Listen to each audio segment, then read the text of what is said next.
ഞാൻ ഷാഫി ചാലിയത്തിലേക്ക് പോവാണ്. ഷാഫി ചാലിയം ഒരിക്കൽ ഒരു ഉപതെരഞ്ഞെടുപ്പിന്റെ മുമ്പിൽ പിണറായി വിജയൻ സർക്കാരിന്റെ പോലീസ് PC ജോർജിനെ വീട്ടിൽ നിന്ന് പുലർക്കാലെ അറസ്റ്റ് ചെയ്ത് തിരുവനന്തപുരത്തേക്ക് കൊണ്ടത് നമ്മൾ കണ്ടതാണ്. ചാനലുകൾ മുഴുവൻ കാണിച്ചുകൊണ്ടിരുന്നതാണ്. അങ്ങനെ തൻ്റെ ഇടം കാണിച്ച പിണറായി വിജയൻ സർക്കാർ ഇപ്പോൾ ആ തൻ്റെ ഇടം കാണിക്കുന്നില്ല എന്നാണോ നിങ്ങൾക്ക് തോന്നുന്നത്? അതല്ല മറ്റെന്തെങ്കിലും കാരണമായിരിക്കും? അല്ല, അന്ന് PC ജോർജ് വേറൊരു പാർട്ടിയിലായിരുന്നു, അദ്ദേഹത്തിൻ്റെ സ്വന്തം പാർട്ടിയിലാണ്. ഇന്ന് അദ്ദേഹം BJP-കാരനാണ്. അതുതന്നെയാണ് അതിലൊരു പ്രധാനപ്പെട്ട കാരണം. BJP-കാരനെ ഏത് പോലീസുകാരും അവിടെ തൊടുക? കേരളത്തിലെ പോലീസിനെ നിയന്ത്രിക്കുന്നത് ആരാണെന്നൊക്കെ കഴിഞ്ഞ 6 മാസമായി നമുക്കറിയാലോ. ഇതിൻ്റെ തലപ്പത്തിരിക്കുന്ന ആളുകൾ അവർക്ക് നിർദ്ദേശം കൊടുക്കുന്നത് RSS ആണ്. RSSൻ്റെ നിയന്ത്രണത്തിലാണ്, സംഘപരിവാറിൻ്റെ പരിപൂർണ നിയന്ത്രണത്തിലാണ് കേരള പോലീസ് എന്ന് എല്ലാവർക്കും സമ്മതിക്കേണ്ടി വന്ന ഒരു പശ്ചാത്തലം ഇവിടെ ഉണ്ടല്ലോ. നിങ്ങൾ ആലോചിച്ച് നോക്കൂ. സത്യത്തിൽ ഈ PC ജോർജ് ഈ പരാമർശം നടത്തുമ്പോൾ സ്വമേധയാ കേസെടുക്കേണ്ടതാണ്. കേസെടുത്തിട്ടില്ല. സുപ്രീം കോടതിയുടെ കൃത്യമായ മാനദണ്ഡമുണ്ട്, മാർഗനിർദ്ദേശമുണ്ട് സ്വയം എടുക്കാൻ. നുപുൽ ശർമ്മ 3 മിനിറ്റ് നേരമാണ് ഒരു ചാനലിൽ ഒരു ചോദ്യത്തിന് ഉത്തരമായി ഒരു പ്രകോപനപരമായി പരാമർശം നടത്തിയത്. അതിന് രാഷ്ട്രവ്യാപകമായി കേസെടുക്കാനാണ് സുപ്രീം കോടതി പറഞ്ഞത്. BJP ഭരിക്കുന്ന സ്റ്റേറ്റുകൾക്ക് പോലും കേസെടുക്കേണ്ടി വന്നു. എന്നാൽ ഈ മനുഷ്യന് എത്ര വലിയ എത്ര മോശമായ പ്രയോഗമാണ് നടത്തിയത്. ആ പ്രയോഗത്തെ അപലപിക്കാൻ പോലും ഗോവിന്ദൻ മാഷ പോലുള്ള CPM-ന്റെ ഒരു നേതാവും മാസങ്ങളായിട്ട് വന്നിട്ടില്ല. PC ജോർജ് അപ്പറഞ്ഞത് ശരിയായില്ല എന്ന് ലാഘവപരമായി പറയാൻ പോലും അവർ വന്നില്ല. എന്താ ഇതിൻ്റെ അർത്ഥം? ഇത്തരത്തിലുള്ള പരാമർശനങ്ങളും ഇത്തരത്തിലുള്ള വിവാദങ്ങളും അതുവഴിയുള്ള വർഗീയ ധ്രുവീകരണങ്ങളും ഈ കേരളത്തിൽ നടക്കുന്നത് ഇടതുപക്ഷത്തിന് ഗുണമാണ് എന്ന കാഴ്ചപ്പാടിലാണ്. നോക്കൂ, ഈ സംഭവം നടന്നിട്ട് ഒരു 6 ദിവസം കഴിഞ്ഞിട്ടാണ് യൂത്ത് ലീഗ് പരാതി കൊടുക്കുന്നത്. പരാതി കൊടുത്തിട്ടും ഈരാറ്റുപേട്ട പോലീസ് എടുക്കുന്നില്ല. ലാസ്റ്റ് ഈരാറ്റുപേട്ട പോലീസിലേക്ക് പ്രതിഷേധവുമായി ചെന്നു. ഒരുപാട് സമ്മർദ്ദം വന്നു. ഒരുപാട് പാർട്ടികൾ കേരളത്തിലെ വിവിധ സ്റ്റേഷനുകളിൽ തുടരെ പരാതി നൽകി. ഇതിൻ്റെ അടിസ്ഥാനത്തിലാണ് കേസെടുത്തത്. കേസ് എടുത്തു എന്നല്ലാതെ ആ കേസിനെ പുറത്ത് ഇയാളെ അറസ്റ്റ് ചെയ്യാനുള്ള ഒരു അറ്റംപ്റ്റും നടത്തിയില്ല. സ്വൈര്യവിഹാരം ഇയാൾ നടത്തി. എന്നിട്ട് കോട്ടയം ജില്ലാ കോടതിയിൽ പോയി തന്നെ അറസ്റ്റ് ചെയ്യാൻ സാധ്യതയുണ്ട് എന്ന് PC ജോർജിന് തോന്നി. കേൾക്കണം, PC ജോർജിനെ അറസ്റ്റ് ചെയ്യാൻ സാധ്യതയുണ്ട് എന്നൊരു തോന്നലുണ്ട്. അതുകൊണ്ടാണ് കോടതിയിൽ പോയത്. പക്ഷേ ആ സാധ്യത പോലും റജി ലൂക്കോസിൻ്റെ പാർട്ടിക്കില്ല. എന്നിട്ട് പിന്നീട് ഹൈക്കോടതി പോയി. ഇപ്പോൾ ഹൈക്കോടതി മുൻകൂർ ജാമ്യാപേക്ഷ റദ്ദ് ചെയ്താൽ അതിൻ്റെ അർത്ഥം എന്താ? അവിടെ ഒരു സൈലന്റ് ഉത്തരവാണ്. ഇനി പോലീസിനെ അറസ്റ്റ് ചെയ്യാമെന്ന. മണിക്കൂറുകൾ എത്രയായി? ഇനിയൊരു പൊളിറ്റിക്കൽ ഡിസിഷനാണ്, വേണോ വേണ്ടേ എന്നുള്ളത്. അത് തന്നെയാണ് കാരണം.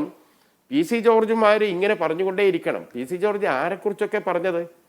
അബ്ദുള്ള കുട്ടി, ഷാനവാസ് ഹുസൈൻ അടക്കമുള്ള BJP-യിലെ മുസ്ലിം അടക്കം പാകിസ്ഥാനിലേക്ക് പോകാനാ പറഞ്ഞത്. BJP-ക്കാരെ പോലും അതിന് ന്യായീകരിക്കാൻ വന്നിട്ടില്ല. അതാ രസം. ആ അച്ഛൻ്റെ കൂടെ മോനല്ലാതെ വേറെ ആരുമില്ല.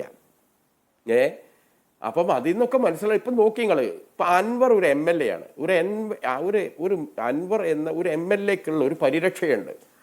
ആ പരിരക്ഷ പോലും കൊടുക്കാതെ 75 രൂപ മാത്രം വിലയുള്ള ഒരു പഴയ പ്ലാസ്റ്റിക് കസാലേൻ്റെ ഒരു കാല് പൊളിച്ചു. 20 ഉറുപ്പ്യ വിലയുള്ള പഴയ ഫിലമെന്റ് ബൾബുണ്ട്, ആ ബൾബ് പൊട്ടിച്ചു. ഇതാണ് പൊതുമുതൽ നശിപ്പിച്ചത്. ഇതിന് പേരിലാണ് രാത്രി 2:30 മണിക്ക് ഒരു MLA-യുടെ വീട് ഒന്ന് സ്റ്റേഷനിലേക്ക് വിളിപ്പിച്ചാൽ ഓടി വരാൻ സാധ്യതയുള്ള ഒരു MLA, ആ MLA-യുടെ വീട് വളഞ്ഞു വരും എന്ത് ചെയ്ത് അറസ്റ്റ് ചെയ്ത്. ആ പാർട്ടീസാണ് ഈ കൊടും വർഗീയത ഈ ഛർദിച്ച ഈ ചങ്ങാതിനെ ഹൈക്കോടതി പോലും വേണ്ടത് ചെയ്തോന്നാണ് പറഞ്ഞത്. ഇയാൾക്ക് ജാമ്യമില്ല എന്ന് പറഞ്ഞിട്ടും സുപ്രീം കോടതി വളരെ കൃത്യമായി ഒരു കാര്യം കൂടി പറഞ്ഞിട്ടുണ്ട്. ഇത്തരം വർഗീയ വിദ്വേഷം പറഞ്ഞിട്ട് പിന്നെ പോയി മാപ്പ് പറഞ്ഞ് അത് ശരിയല്ല, മാപ്പ് പറഞ്ഞാലും പറഞ്ഞത് ഇല്ലാതാകുന്നില്ല. ഇതൊക്കെ ഉണ്ടായിട്ട് ചെയ്യുന്നില്ലല്ലോ. എന്താ അതിൽ നിന്നുള്ള ഒരു മെസ്സേജ്? PC ജോർജിനെ പോലുള്ള ആളുകളുടെ അത്തരം മനസ്ഥിതിയുള്ള, അത്തരം വിചാരങ്ങളുള്ള, അത്തരം ചിന്തകളുള്ള ആളുകൾ, ആ ആളുകളെ തൽക്കാലം ഞങ്ങൾ ഇവിടെ ഉപദ്രവിക്കില്ല. കാരണം അത്തരക്കാരുടെ വോട്ടും കൂടി ഒരു തുടർ ഭരണം കൂടി കിട്ടാൻ ഞങ്ങൾക്ക് ആവശ്യമുണ്ട്. ഇതിന്റെ ഇന്റൻഷൻ. തൃക്കാക്കര ഉപതെരഞ്ഞെടുപ്പിന്റെ സമയത്ത് ആ ധൈര്യം പിണറായി വിജയൻ കാണിച്ചു. നിങ്ങൾ അതിനെ അപ്രീഷിയേറ്റ് ചെയ്യേണ്ടതാണ്. പക്ഷേ അത് മജിസ്ട്രേറ്റ് ജാമ്യം കൊടുത്തു. അങ്ങനെ അറസ്റ്റ് ചെയ്ത് ഇയാളെ വലിയ ആളാക്കണ്ട എന്ന് പിണറായി വിജയൻ കരുതുന്നുണ്ടാവില്ല. ഉദാഹരണത്തിന് ഇപ്പോൾ ശബരിമല പ്രക്ഷോഭകാലത്ത് കേരളം മുഴുവൻ കേസായിരുന്നു K. സുരേന്ദ്രനെതിരെ. അദ്ദേഹത്തെ അറസ്റ്റ് ചെയ്ത് ജയിലിൽ അടച്ചു പിണറായി വിജയൻ സർക്കാർ. പിന്നെ എന്താ നമ്മൾ കാണുന്നത്? ബി ജെ പിയുടെ സംസ്ഥാന അധ്യക്ഷനായി. നാളെ PC ജോർജ് BJP ദേശീയ ഉപാധ്യക്ഷനാവില്ല എന്ന് എന്താണ് ഉറപ്പ്? എന്തിനാണ് അങ്ങേരുടെ പ്രൊഫൈലിൽ ഒരു പൊൻതൂവൽ ചാർത്തുന്നത് പിണറായി പോലീസ്? അങ്ങനെയാണ് എന്തിനാ അൻവറിനെ അറസ്റ്റ് ചെയ്തത്? അൻവറിനെ അറസ്റ്റ് ചെയ്ത് അൻവർ ഒരു വലിയ ആളായി കളയും എന്ന് കരുതി അറസ്റ്റ് ചെയ്യാതെ മാറിന്നൂടെ? അൻവറിന്റെ കാര്യത്തിൽ എടുത്തില്ലല്ലോ.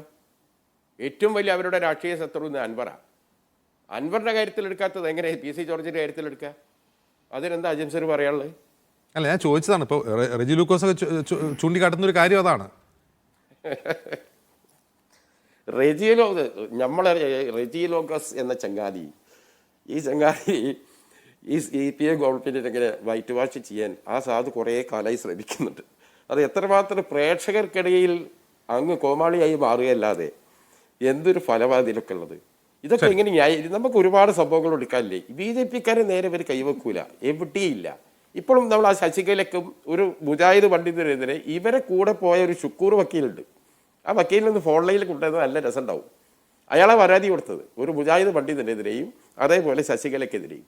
ആ മുജാഹിദ് പണ്ഡിതനെ നേരെ തൂക്കിയെടുത്ത് UAPA ചുമത്തി അകത്തിട്ടു. ശശികലനെ ഒന്ന് ഫോൺ വിളിച്ചിട്ട് ഒന്ന് അന്വേഷിക്കുക പോലും പോലീസ് ചെയ്തില്ല എന്ന് ശശികല വന്ന് തന്നെ ചാനലിൽ ഞാൻ അടങ്ങുന്ന ചർച്ചയിൽ പറഞ്ഞു. എന്നെ ഇതുവരെ പോലീസ് വിളിക്കുക പോലും ചെയ്തിട്ടില്ല. കേൾക്കണങ്ങൾ, ഇത് ഇവരുടെ ഒരു സഖാവ് കൊടുത്ത് പരാജയപ്പെടുത്താം. പിന്നെ തൃശ്ശൂരിൽ ഹിന്ദു ഏകോപന സമിതിയുടെ ഒരു സമ്മേളനം, ഈ ഹിന്ദു ഏകോപന സമിതിയിലൊക്കെ സമ്മേളനത്തിൽ പ്രഭാഷകരായി വരൽ വല്ല സ്വാമിമാരും മഠാധിപന്മാർ, ഹിന്ദു സനാതന ധർമ്മം അതൊക്കെയാണ് പറയുക. പക്ഷെ അവിടെ മുഖ്യാതിഥി ഈ ജാമിദ ടീച്ചർ എന്ന ഒരു എക്സ് മുസ്ലിം സ്വയം പേരിട്ടതാണ്. അവർ വന്ന് 1.5 മണിക്കൂർ നേരം പ്രവാചകനെയും അവിടുത്തെ പത്നിമാരെയും എല്ലാത്തിനെയും പച്ച വർഗീയതയിൽ ആണ്ട് പ്രസംഗിച്ചു. 1.5 മണിക്കൂർ. വലിയ പോലീസ് റിംഗ് ഗ്രൗണ്ട്, എല്ലാ പോലീസുകാരും മാസം കണ്ടായിരുന്നു ഇങ്ങനെ നോക്കി നിൽക്കുക. ഞങ്ങളെ യൂത്ത് ലീഗ് പരാതി കൊടുത്തു. കൊല്ലത്ര ഇറങ്ങൾ അനങ്ങിയില്ല. അതാണ് അൻവർ എന്ന് പറഞ്ഞ് ഇവിടുത്തെ ADCP ഇടയ്ക്കിടയ്ക്ക് ഈ ദത്തേത്രയാവും അതേമാതിരിയുള്ള ആളുകളൊക്കെ ആയിട്ടൊക്കെ ബന്ധപ്പെട്ട എന്താ കാര്യം? ഇവിടുത്തെ സത്യമാണ്. ഇവിടുത്തെ പോലീസ് CPMന്റെ കയ്യിലില്ല, റെജി ലൂക്കോസിന്റെ കയ്യിൽ തന്നെ ഇല്ല. റെജി ലൂക്കോസിനെ തന്നെ പോലീസ് പൊക്കി നോക്കട്ടെ. BJPന്റെ ജില്ലാ കമ്മിറ്റി ഓഫീസ് പോകേണ്ടി വരും ഇറക്കണമെങ്കിൽ, CPM കഴിയില്ല. ശരി.